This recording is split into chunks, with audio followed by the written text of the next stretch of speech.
नमस्कार दोस्तों, स्वागत है आपका अपने चैनल तारी जी के पर। दोस्तों, एसएससी एमटीएस एग्जाम 2021 के लिए इस वीडियो में हम टॉप 50 क्वेश्चन लाए हैं और इसमें जीके जीएस और करंट अफेयर से क्वेश्चन सम्मिलित हैं और ये सभी क्वेश्चन बहुत ही महत्वपूर्ण हैं। अगर इतना आप लोगों ने कर लिया तो 10 से 15 नंबर आपके पक्के हैं। एग्जाम में बिल्कुल ऐसे ही क्वेश्चन पूछे जाएंगे। अगर एमटीएस एग्जाम में सिलेक्शन लेना है तो आप लोग वीडियो को पूरा देखना। तो चलिए दोस्तों, वीडियो को शुरू करते हैं। फर्स्ट क्वेश्चन के लेते हैं, भारतीय संविधान की 8वीं अनुसूची में भाषाएं शामिल हैं। तो भारतीय संविधान की 8वीं अनुसूची में कितनी भाषाएं शामिल हैं? ऑप्शन दिया गया है 25, 22, 5, 100। तो इसका करेक्ट आंसर है ऑप्शन नंबर बी, क्या हो जाएगा 22। जो 8वीं अनुसूची है उसमें 22 भाषाएं हैं। 8वीं अनुसूची में 22 भाषाएं हैं, याद रखना है आपको। चलिए अगला क्वेश्चन देखते हैं। क्वेश्चन नंबर 2 कर लेते हैं। ओडिसी नृत्य का पूर्ववर्ती रूप क्या है? ऑप्शन देख लेते हैं, Gotipua, option B Bhangra, option C Kuchipudi and option D Bharatanatyam. तो इसका करेक्ट आंसर है ऑप्शन नंबर ए, क्या हो जाएगा गोतीपुआ। नेक्स्ट क्वेश्चन के लेते हैं। क्वेश्चन नंबर 3 कर लेते हैं। अयोध्या पहाड़ किस राज्य में स्थित है? ये अयोध्या नहीं है, अयोध्या है, ध्यान से पढ़ना है आपको, ठीक है। तो ऑप्शन देख लेते हैं, उत्तर प्रदेश, केरल, पश्चिम बंगाल, मध्य प्रदेश। तो इसका करेक्ट आंसर है ऑप्शन नंबर सी, क्या हो जाएगा पश्चिम बंगाल। अयोध्या पहाड़ पश्चिम बंगाल में स्थित है और जो अयोध्या होता है वो उत्तर प्रदेश में पड़ता है। जो अयोध्या होता है वो उत्तर प्रदेश में पड़ता है, याद रखना है आपको। क्वेश्चन नंबर 4 कर लेते हैं। भारत में वित्त आयोग का गठन संविधान के अनुच्छेद 280 के तहत डैश डैश द्वारा किया जाता है। ऑप्शन दिया गया है संसद, राष्ट्रपति, प्रधानमंत्री एंड ऑप्शन डी उच्चतम न्यायालय। तो इसका करेक्ट आंसर है ऑप्शन नंबर बी, क्या हो जाएगा राष्ट्रपति। और दोस्तों, ये क्वेश्चन वेरी वेरी इंपॉर्टेंट है, बहुत बार में क्वेश्चन पूछा गया है, तो आप लोग अच्छे से याद रखिएगा। चलिए अगला क्वेश्चन देख लेते हैं। क्वेश्चन नंबर 5 कर लेते हैं। प्रधानमंत्री रोजगार योजना किस वर्ष शुरू की गई थी? तो प्रधानमंत्री रोजगार योजना किस वर्ष शुरू की गई थी? ये शुरू किया गया था 1993 में, यानी कि इस क्वेश्चन का ऑप्शन नंबर बी जो कि बिल्कुल सही है, 1993, ठीक है। प्रधानमंत्री रोजगार योजना 1993 में शुरू की गई थी, याद रखना है आपको। और दोस्तों, मैं जितना क्वेश्चन करा रहा हूँ ये सभी क्वेश्चन बहुत ही महत्वपूर्ण हैं। ये सभी क्वेश्चन सिलेक्टेड क्वेश्चन हैं, तो आप लोग एक एक क्वेश्चन को अच्छे से तैयार कर लीजिएगा।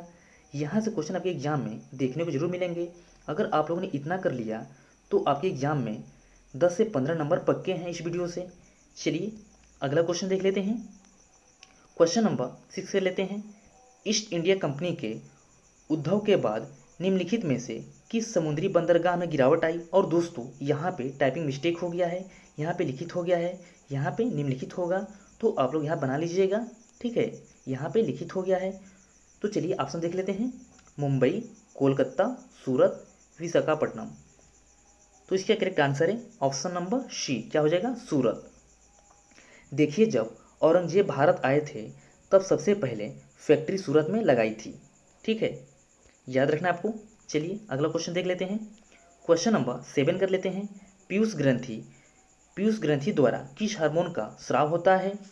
तो ऑप्शन दिया गया है adrenaline, option B insulin, option C thyroxine and option D वृद्धि हार्मोन। तो इसका करेक्ट आंसर है ऑप्शन नंबर डी, क्या हो जाएगा वृद्धि हार्मोन। चलिए नेक्स्ट क्वेश्चन कर लेते हैं। क्वेश्चन नंबर 8 कर लेते हैं। मनुष्य में आमतौर पर गुणसूत्र के जोड़े की संख्या डैश डैश होती है। तो मनुष्य में कितने गुणसूत्र होते हैं? तो ऑप्शन दिया गया है 21, 22, 10, 20। तो इसका करेक्ट आंसर है ऑप्शन नंबर बी, क्या हो जाएगा 22। नेक्स्ट क्वेश्चन के लेते हैं। क्वेश्चन नंबर 9 के लेते हैं। चौरी चौरा कांड किस आधुनिक राज्य क्षेत्र में हुआ था? जो चौरी चौरा कांड था वो किस आधुनिक राज्य क्षेत्र में हुआ था? तो ऑप्शन देख लेते हैं, केरल, मध्य प्रदेश, दिल्ली, उत्तर प्रदेश। तो इसका करेक्ट आंसर है ऑप्शन नंबर डी, क्या हो जाएगा उत्तर प्रदेश। चौरी चौरा कांड से एक और क्वेश्चन पूछा जाता है कि चौरी चौरा कांड के बाद महात्मा गांधी ने कौन सा आंदोलन था जो वापस ले लिया था? तो वो कौन सा आंदोलन था? तो वो था असहयोग आंदोलन, ठीक है। और चौरी चौरा कांड ये कब हुआ था? जो चौरी चौरा कांड है ये कब हुआ था? तो आपको ये भी याद रखना है, ये हुआ था 5 फरवरी 1922 को। कब हुआ था? 5 फरवरी 1922 को, याद रखना है आपको। ये डेट पूछ लिया जाता है, तो आप लोग याद रखिएगा। चलिए अगला क्वेश्चन देख लेते हैं। क्वेश्चन नंबर 10 कर लेते हैं। भारत में सभी औद्योगिक उत्पादों के लिए गुणवत्ता का प्रतीक है। तो इसका करेक्ट आंसर है ऑप्शन नंबर बी, क्या हो जाएगा, ISI। जो ISI है वो औद्योगिक उत्पादों के लिए इस्तेमाल किया जाता है। अगर आपसे औद्योगिक उत्पाद की जगह पूछ लिया जाए कि एग्रीकल्चर उत्पाद, तो उसके लिए क्या होगा, एग मार्क। अगर एग्रीकल्चर पूछ लिया जाए तो क्या हो जाएगा, एग मार्क।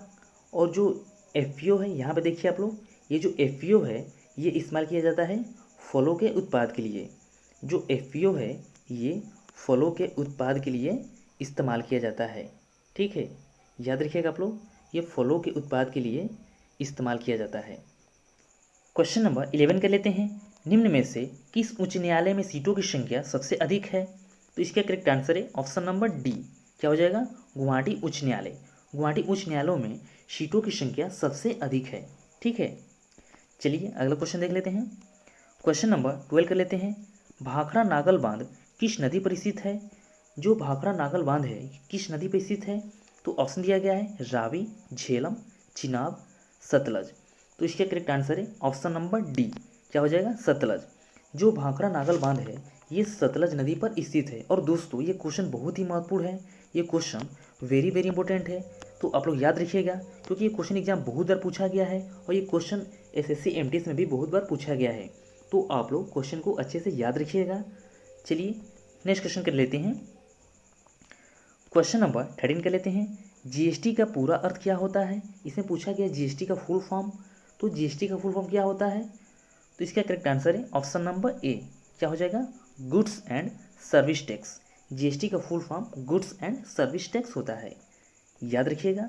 चलिए नेक्स्ट क्वेश्चन कर लेते हैं। क्वेश्चन नंबर 14 कर लेते हैं। ओलंपिक में रजत पदक जीतने वाली पहली भारतीय महिला कौन है? ऑप्शन दिया गया है Saina Nehwal, option B Tanvi Lad, option C PV Sindhu and option D Arundhati Pantawane. तो इसका करेक्ट आंसर है ऑप्शन नंबर सी, क्या हो जाएगा, PV सिंधु। और PV सिंधु भारत की ओर से ओलंपिक खेलों में महिला एकल बैडमिंटन का रजत पदक जीतने वाली पहली महिला खिलाड़ी थी और इनका संबंध है बैडमिंटन से। ठीक है, चलिए अगला क्वेश्चन देख लेते हैं। क्वेश्चन नंबर 15 कर लेते हैं। मानव शरीर की सबसे लंबी हड्डी कौन सी है? मानव शरीर की सबसे लंबी हड्डी पूछा गया है, तो ऑप्शन दिया गया है फीमर, टिबिया, रेडियस, अल्ना। जो मानव शरीर में सबसे लंबी हड्डी होती है वो होती है फीमर, यानी कि इस क्वेश्चन का ऑप्शन नंबर ए बिल्कुल सही है, फीमर। और ये फीमर कहाँ होती है? तो ये होती है जांघ में। जो फीमर है ये हमारी जांघ की हड्डी होती है और ये सबसे लंबी हड्डी होती है। ठीक है, याद रखना है आपको। अगर आपसे एग्जाम में ये क्वेश्चन पूछ ले कि सबसे छोटी हड्डी कौन सी होती है, तो वो होती है स्टेपिस। कौन सी होती है? स्टेपिस, जो कि कान के पास में होती है, याद रखना है आपको। चलिए अगला क्वेश्चन देखते हैं। क्वेश्चन नंबर 16 कर लेते हैं। लावड़ी कौन से राज्य का लोक नृत्य है? जो लावड़ी है ये कौन से राज्य का लोक नृत्य है? तो ऑप्शन दिया गया है बिहार, महाराष्ट्र, गुजरात, राजस्थान। तो इसका करेक्ट आंसर है ऑप्शन नंबर बी, क्या हो जाएगा, महाराष्ट्र। जो लावड़ी है ये महाराष्ट्र का लोक नृत्य है, याद रखिएगा, इंपॉर्टेंट क्वेश्चन है दोस्तों। चलिए अगला क्वेश्चन देखते हैं। क्वेश्चन नंबर 17 कर लेते हैं। इंग्लिश चैनल तैरकर पार करने वाली पहली भारतीय महिला कौन है? तो ऑप्शन क्या दिया गया है, Shikha Tandon, Aarti Saha, option C Shivani Kataria and option D Sania Mirza. तो इसका करेक्ट आंसर है ऑप्शन नंबर बी, क्या हो जाएगा, आरती साहा। इंग्लिश चैनल तैरकर पार करने वाली पहली भारतीय महिला आरती साहा है। ठीक है, नेक्स्ट क्वेश्चन के लेते हैं। क्वेश्चन नंबर 18 का लेते हैं। भारतीय अर्थव्यवस्था का प्राथमिक क्षेत्र है, भारतीय अर्थव्यवस्था का प्राथमिक क्षेत्र कौन सा है? तो इसका करेक्ट आंसर है ऑप्शन नंबर बी, क्या हो जाएगा, कृषि। भारतीय अर्थव्यवस्था का प्राथमिक क्षेत्र है कृषि, याद रखिएगा आप लोग, इंपॉर्टेंट क्वेश्चन है। और दोस्तों ये सभी क्वेश्चन बहुत ही महत्वपूर्ण हैं, सभी सिलेक्टेड क्वेश्चन हैं, तो आप लोग एक भी क्वेश्चन को मिस मत कीजिएगा, क्योंकि यहाँ से क्वेश्चन आपके एग्जाम में देखने को 100% मिलने वाले हैं। तो आप लोग क्वेश्चन को अच्छे से याद कर लीजिएगा। चलिए क्वेश्चन नंबर 19 कर लेते हैं। वसा में घुलनशील विटामिन कौन सा नहीं है? देखिए इसमें क्वेश्चन पूछा गया है कि वसा में घुलनशील विटामिन कौन सा नहीं है, और आपको क्वेश्चन को अच्छे से पढ़ना है, क्वेश्चन को ध्यान से पढ़ना है, क्वेश्चन क्या कह रहा है। ठीक है, तो ऑप्शन दिया गया है vitamin A, vitamin D, and option C क्या दिया गया है, vitamin B and C, and option D vitamin K. तो इसमें पूछा गया है कि वसा में घुलनशील विटामिन कौन सा नहीं है, तो इसका करेक्ट आंसर हो जाएगा ऑप्शन नंबर सी। क्या हो जाएगा, विटामिन बी एंड सी। जो विटामिन बी और सी है ये वसा में घुलनशील नहीं है। वसा में घुलनशील विटामिन कौन कौन से होते हैं, तो आप लोग याद रखिएगा, ए, डी, ई और के, ये चारों वसा में घुलनशील होते हैं। और पानी में घुलनशील विटामिन कौन से होते हैं, तो पानी में होते हैं विटामिन बी और सी। पानी में घुलनशील विटामिन बी, सी, और वसा में ए, डी, ई, के। याद रखना आपको, इसमें आपको कंफ्यूज नहीं होना है, ठीक है। चलिए अगला क्वेश्चन देखते हैं। क्वेश्चन नंबर 20 कर लेते हैं। गुणसूत्र किससे बनते हैं, जो गुणसूत्र होते हैं ये किससे बनते हैं, तो ऑप्शन दिया गया है protein, DNA, RNA, option D DNA तथा प्रोटीन। तो इसका करेक्ट आंसर है ऑप्शन नंबर डी। क्या हो जाएगा, डीएनए तथा प्रोटीन। जो गुणसूत्र बनते हैं ये डीएनए तथा प्रोटीन से बनते हैं। और दोस्तों इसमें ज़्यादा टॉप क्वेश्चन नहीं पूछा जाता है। जो आपका एमटीएस का पेपर होने वाला है इसमें ज़्यादा टॉप क्वेश्चन नहीं पूछा जाएगा। मैं जितना क्वेश्चन करा रहा हूँ बस आप लोग इतना क्वेश्चन कर लीजिए, आपके एग्जाम में 10 से 15 नंबर आपके पक्के हो जाएंगे, ठीक है। चलिए क्वेश्चन नंबर 21 कर लेते हैं। लक्षद्वीप में कितने द्वीप समूह हैं, इसमें पूछा गया है लक्षद्वीप में कितने द्वीप समूह हैं, तो ऑप्शन देख लेते हैं 27, 17, 36, 47। तो इसका करेक्ट आंसर है ऑप्शन नंबर सी। क्या हो जाएगा, 36। लक्षद्वीप में टोटल 36 द्वीप समूह होते हैं। कितने होते हैं, 36, ठीक है, याद रखना है आपको।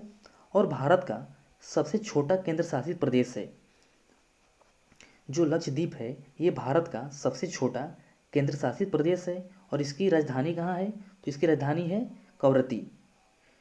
और लक्षद्वीप कहाँ स्थित है, तो ये है अरब सागर में। जो लक्षद्वीप है ये अरब सागर में स्थित है। ये भी आपको याद रखना है दोस्तों। चलिए नेक्स्ट क्वेश्चन कर लेते हैं। क्वेश्चन नंबर 22 कर लेते हैं। भारत में सूचना का अधिकार अधिनियम कब अधिनियमित किया गया, तो ऑप्शन दिया गया है 15 मार्च 2005, ऑप्शन बी 15 अगस्त 2005, एंड ऑप्शन सी 15 जुलाई 2005, एंड ऑप्शन डी 15 जून 2005। तो इसका करेक्ट आंसर है ऑप्शन नंबर डी। क्या हो जाएगा, 15 जून 2005। भारत में सूचना का अधिकार अधिनियम 15 जून 2005 को अधिनियमित किया गया। याद रखना है आपको। क्वेश्चन नंबर 23 कर लेते हैं। मुख्यमंत्री की नियुक्ति की जाती है राष्ट्रपति द्वारा, राज्यपाल द्वारा, उच्चतम न्यायालय के मुख्य न्यायाधीश द्वारा या उच्च न्यायालय के मुख्य न्यायाधीश द्वारा। तो इसका करेक्ट आंसर है ऑप्शन नंबर बी, राज्यपाल द्वारा। मुख्यमंत्री की नियुक्ति राज्यपाल द्वारा की जाती है।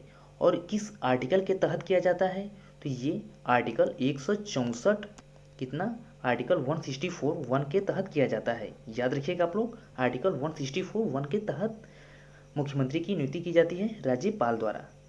चलिए अगला क्वेश्चन देखते हैं। क्वेश्चन नंबर 24 है, योजना आयोग की स्थापना किस वर्ष की गई थी। ऑप्शन दिया गया है 1950, 1951, 1952, 1949।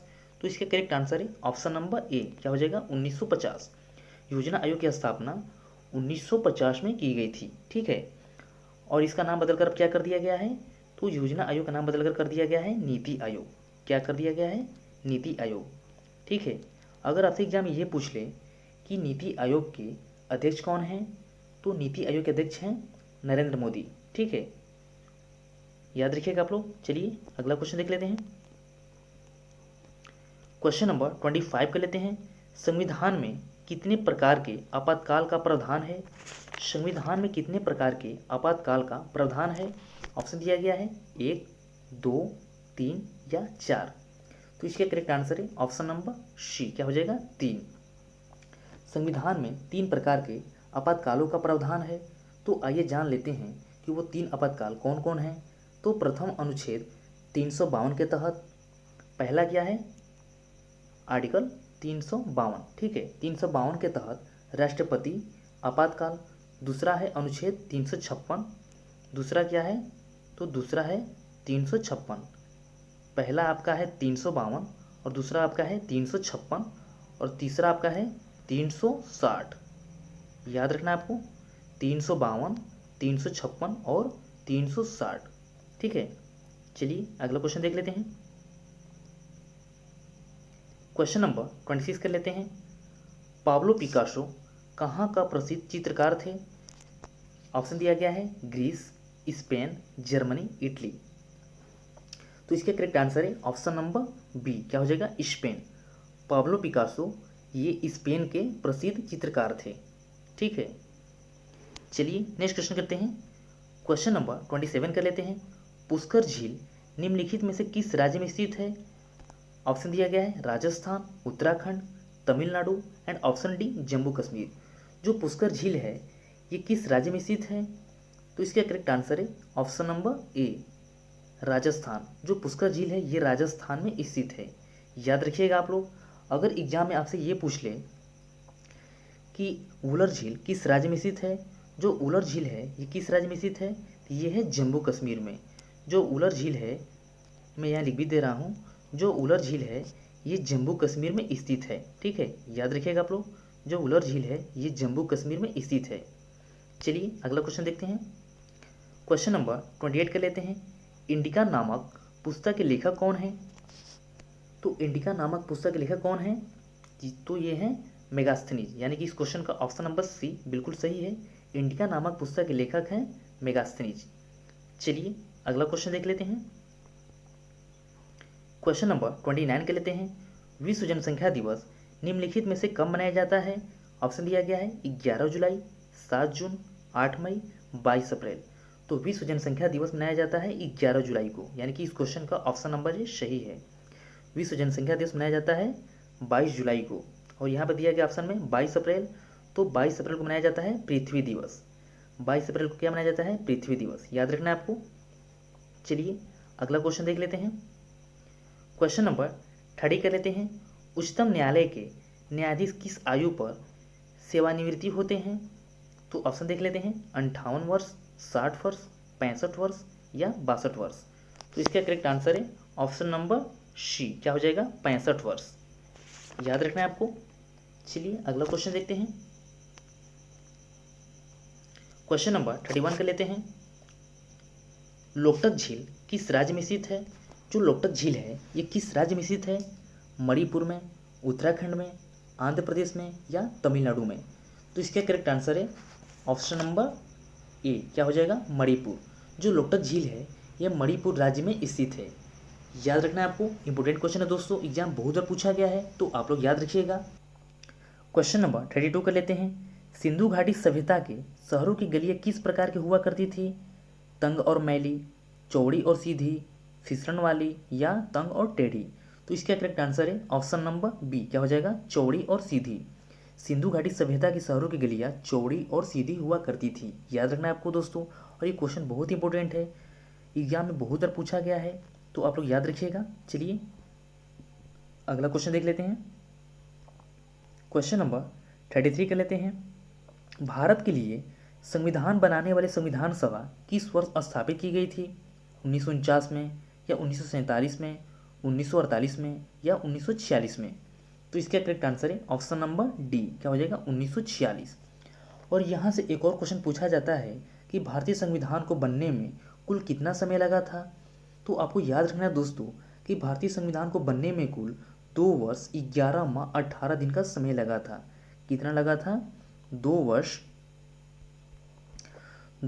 11 माह 18 दिन का समय लगा था।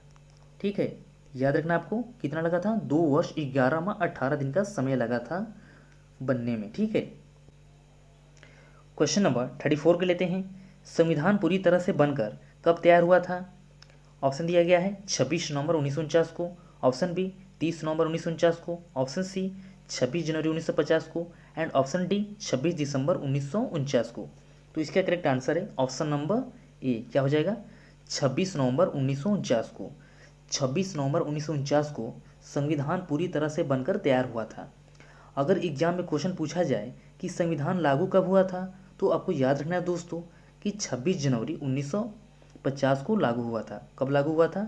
26 जनवरी 1950 को। ठीक है, याद रखिएगा आप लोग। क्वेश्चन नंबर 35 के लेते हैं। भारत में आधुनिक डाक प्रणाली का आरंभ कब हुआ था? 1852 में, 1837 में या 1854 में, 1880 में? तो इसका करेक्ट आंसर है ऑप्शन नंबर सी, 1854 में। भारत में आधुनिक डाक प्रणाली का आरंभ 1854 में हुआ था। ठीक है, 1854 में आरंभ हुआ था, याद रखना आपको। चलिए नेक्स्ट क्वेश्चन देख लेते हैं। क्वेश्चन नंबर 36 कर लेते हैं। वायुमंडल की सबसे निचली परत कौन सी होती है? वायुमंडल की सबसे निचली परत कौन सी होती है? मध्यमंडल, क्षोभमंडल, सप्ताहमंडल या बहिमंडल? तो इसके करेक्ट आंसर है ऑप्शन नंबर बी, क्या हो जाएगा? क्षोभमंडल। वायुमंडल की सबसे निचली परत क्षोभमंडल होती है। ठीक है, अगर एग्जाम में क्वेश्चन पूछा जाए कि वायुमंडल की ऊपरी परत कौन सी होती है, तो वो कौन सी होती है? वो होती है बहिमंडल। वायुमंडल में सबसे ऊपरी परत बहिमंडल होती है, याद रखना आपको। क्वेश्चन नंबर 37 कर लेते हैं। मानव शरीर का सबसे बड़ा अंग कौन सा है? तो मानव शरीर का सबसे बड़ा अंग होता है त्वचा। इस क्वेश्चन का ऑप्शन नंबर ए सही है। अगर एग्जाम में क्वेश्चन पूछा जाए कि त्वचा का जो रंग होता है ये किसके कारण होता है, तो ये होता है मेलानिन के कारण। किसके कारण होता है? मेलानिन के कारण होता है।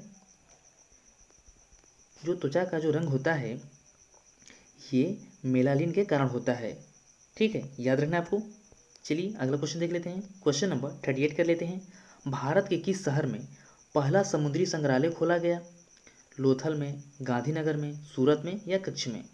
तो इसका करेक्ट आंसर है ऑप्शन नंबर ए, क्या हो जाएगा? लोथल। चलिए नेक्स्ट क्वेश्चन के लेते हैं।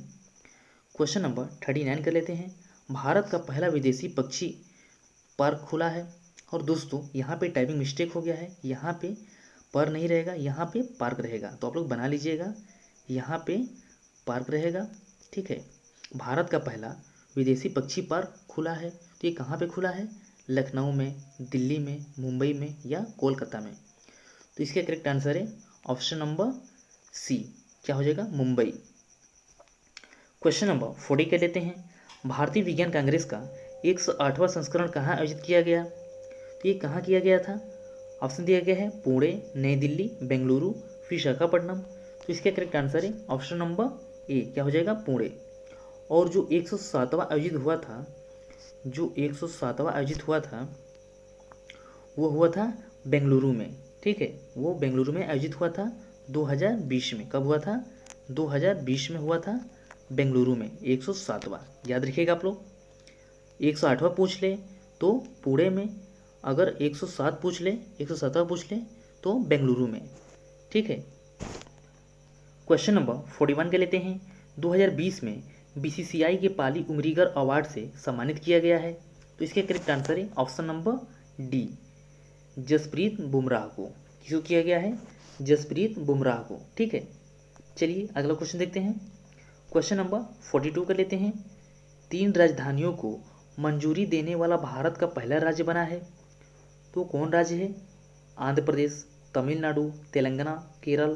तो इसका करेक्ट आंसर है ऑप्शन नंबर ए, क्या हो जाएगा? आंध्र प्रदेश। नेक्स्ट क्वेश्चन के लेते हैं। क्वेश्चन नंबर 43 कर लेते हैं। भारत को हराकर अंडर 19 2020 विश्व कप की विजेता टीम है बांग्लादेश, श्रीलंका, भारत या पाकिस्तान? तो इसका करेक्ट आंसर है ऑप्शन नंबर ए, क्या हो जाएगा? बांग्लादेश। चलिए नेक्स्ट क्वेश्चन के लेते हैं। क्वेश्चन नंबर 44 के लेते हैं। भारत का पहला ग्लास ब्रिज कहाँ बनाया जाएगा? ऑप्शन दिया गया है कश्मीर, लेह, हिमाचल प्रदेश, उत्तराखंड। भारत का पहला ग्लास ब्रिज कहाँ बनाया जाएगा? तो ये बनाया जाएगा उत्तराखंड में। कहाँ बनाया जाएगा? उत्तराखंड में। भारत का पहला ग्लास ब्रिज उत्तराखंड में बनाया जाएगा, याद रखिएगा आप लोग, इंपॉर्टेंट क्वेश्चन है दोस्तों। चलिए नेक्स्ट क्वेश्चन देख लेते हैं। क्वेश्चन नंबर 45 के लेते हैं। यूएई ने मिशन मंगल होप किस देश के साथ लॉन्च किया है? ये जो मिशन मंगल होप है ये किस देश के साथ लॉन्च किया है? जापान के साथ, रूस के साथ या अमेरिका के साथ, चीन के साथ? तो इसकी करेक्ट आंसर है ऑप्शन नंबर ए, क्या हो जाएगा? जापान। नेक्स्ट क्वेश्चन के लेते हैं। क्वेश्चन नंबर 46 के लेते हैं। हाल ही में चर्चा में रहा काजीरंगा नेशनल पार्क किस राज्य में स्थित है? Option A Kolkata, option B Orissa, option C Assam and option D Andhra Pradesh. तो इसका करेक्ट आंसर है ऑप्शन नंबर शी, क्या हो जाएगा असम। जो काजीरंगा नेशनल पार्क है ये असम में स्थित है। ठीक है, याद रखिएगा आप लोग। क्वेश्चन नंबर 47 के लेते हैं। सॉन्ग ऑफ इंडिया बुक के लेखक हैं, तो इसके करेक्ट आंसर है ऑप्शन नंबर डी, क्या हो जाएगा Ruskin bond. Song of India book के लेखक हैं रस्किन बॉन्ड। चलिए अगला क्वेश्चन देख लेते हैं। क्वेश्चन नंबर 48 कर लेते हैं। देश का पहला प्लाज्मा बैंक कहाँ खोला गया है? ऑप्शन दिया गया है मुंबई, नई दिल्ली, लखनऊ, हैदराबाद। जो देश का पहला प्लाज्मा बैंक खोला गया है वो कहाँ पे खोला गया है? तो खोला गया है ये न्यू दिल्ली में। ठीक है, देश का पहला प्लाज्मा बैंक न्यू दिल्ली में खोला गया है, याद रखिएगा आप लोग। चलिए अगला क्वेश्चन देख लेते हैं। क्वेश्चन नंबर 49 के लेते हैं। वाटरमैन ऑफ इंडिया के रूप में किसे जाना जाता है? तो ये किसे जाना जाता है? ये जाना जाता है राजेंद्र सिंह को। ठीक है, वाटरमैन ऑफ इंडिया के रूप में राजेंद्र सिंह को जाना जाता है। इस क्वेश्चन का ऑप्शन नंबर ए जो कि बिल्कुल सही है, राजेंद्र सिंह। क्वेश्चन नंबर 50 कर लेते हैं और ये हमारा लास्ट क्वेश्चन है। टेमी टी गार्डन किस राज्य में स्थित है? जो टेमी टी गार्डन है किस राज्य में स्थित है? ऑप्शन दिया गया है असम, मेघालय, सिक्किम, पश्चिम बंगाल। तो इसका करेक्ट आंसर है ऑप्शन नंबर सी, क्या हो जाएगा सिक्किम। जो टेमी टी गार्डन है ये सिक्किम राज्य में स्थित है। तो दोस्तों मैंने टोटल 50 क्वेश्चन करा दिए हैं और ये सभी क्वेश्चन बहुत ही महत्वपूर्ण हैं। ये सभी क्वेश्चन सिलेक्टेड क्वेश्चन हैं। मैंने वही क्वेश्चन लिए थे जो आपके एग्जाम में पूछे जा सकते हैं। तो आप लोग एक एक क्वेश्चन को अच्छे से तैयार कर लीजिएगा। अगर आप लोगों ने इतना कर लिया तो आपके एग्जाम में 10 से 15 नंबर पक्के हैं इस वीडियो से। तो आप लोग एक एक क्वेश्चन को अच्छे से तैयार कर लीजिएगा। ठीक है, और वीडियो पसंद आए तो प्लीज़ वीडियो को लाइक जरूर कीजिएगा और अपने सभी दोस्तों को शेयर कर दीजिएगा। जिनका भी कल एग्जाम है तो आप लोग अपने सभी दोस्तों को शेयर कर दीजिएगा ताकि वो भी अच्छे से तैयारी कर पाएँ। तो दोस्तों मिलते हैं फिर एक नए वीडियो के साथ। Thank you.